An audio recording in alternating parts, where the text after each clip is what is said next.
राज्य सरकार के निर्देशानुसार एक फॉलोअप कैंप है शहरी समस्या समाधान शिविर। तो तमाम तरह की जो समस्याएं होती हैं, जो पट्टे से लेकर के बिल्डिंग परमिशन से लेकर फायर एनओसी से लेकर के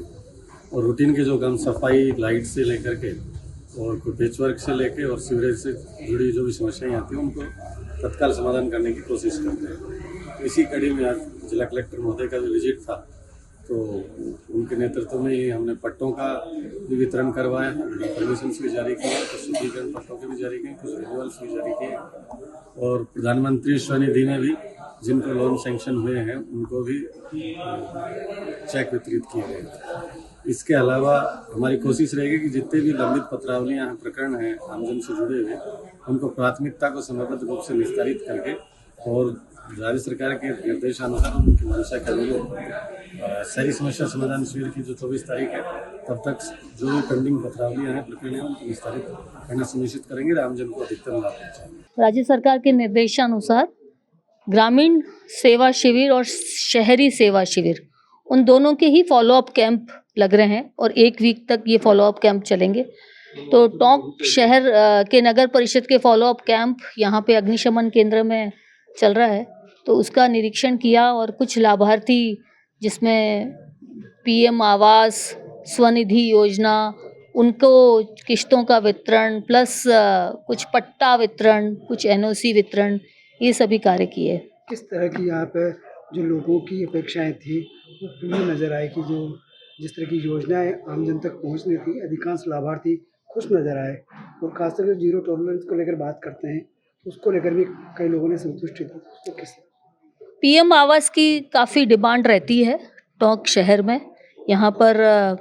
काफ़ी टाइम से बजट का और अभाव था, इस वजह से वो किस्तें नहीं दे पा रहे थे, किंतु अब उनको जब पीएम आवास की किस्तें मिल रही है, प्रथम किस्त मिली है, तो निश्चित रूप से एक बहुत खुशी की बात है कि उनका पक्का मकान होगा और खुद अपने पक्का मकान में रहेंगे, तो निश्चित रूप से वो एक उनके लिए बहुत ही बड़ी खुशी की बात है। और साथ ही स्वनिधि, प्रधानमंत्री स्वनिधि योजना को बहुत पॉपुलरेट किया है। पूर्व में इसके बहुत ही कम इस पे काम हो रहा था, किंतु राज्य सरकार के निर्देशानुसार माननीय मुख्यमंत्री की बार बार मॉनिटरिंग के बाद में स्वनिधि योजना में बेसिकली बहुत छोटा जो व्यापारी है, छोटी टी स्टॉल लगा रहा है, कोई वेंडर है, स्ट्रीट वेंडर जो केवल ठेला चला रहा है, तो उन लोगों को सक्षम करने के लिए ये बहुत ही अच्छी योजना है कि जिसके बहुत छोटा सा आदमी हिम्मत करके एक काम करने की कोशिश कर रहा है तो उसको सपोर्ट करें ताकि वो अपना काम, चाहे चाय की ठेला लगा रहा है, चाहे मूंगफली बेच रहा है, चाहे गजक बेच रहा है ठेले पे, चाहे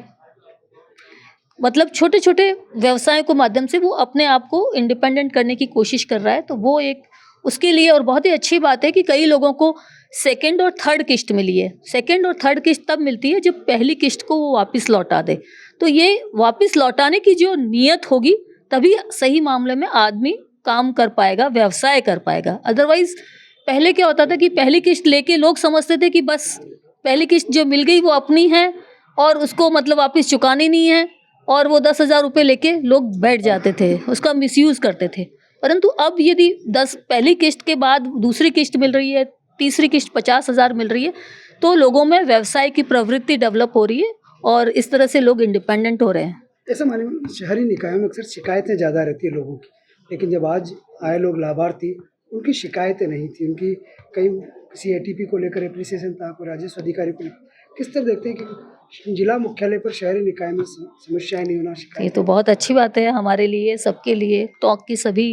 शहर वासियों के लिए अच्छी बात है यदि वो सर्विसेज से खुश हैं। निधि को लेकर शहर के जो लोग हैं उन लोगों से क्या अपील है ताकि वो और अधिक लाभ इसको ले सकें? मेरा तो यही कहना है कि इसमें अधिक से अधिक लोग आवेदन करें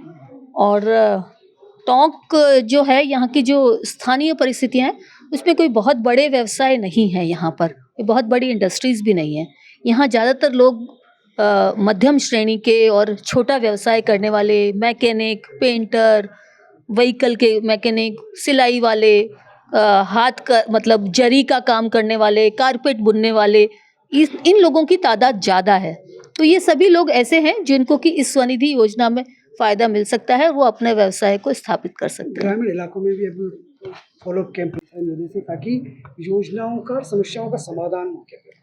ग्रामीण सेवा शिविर भी 1 वीक के लिए चल रहे हैं, जिसमें पूर्व में जो ग्रामीण सेवा शिविर लगाए गए थे उनके फॉलोअप कैंप भी हैं, उनमें किसी का कार्य बाकी रह गया तो उनको भी पूरा किया जा रहा है। और नए भी कोई भी रेवेन्यू रिलेटेड इश्यूज़ हैं, किसी का भी रास्ते का इशू है, किसी का जमाबंदी का इशू है, किसी की दुरुस्ती है, किसी का सीमा ज्ञान कराना है, किसी का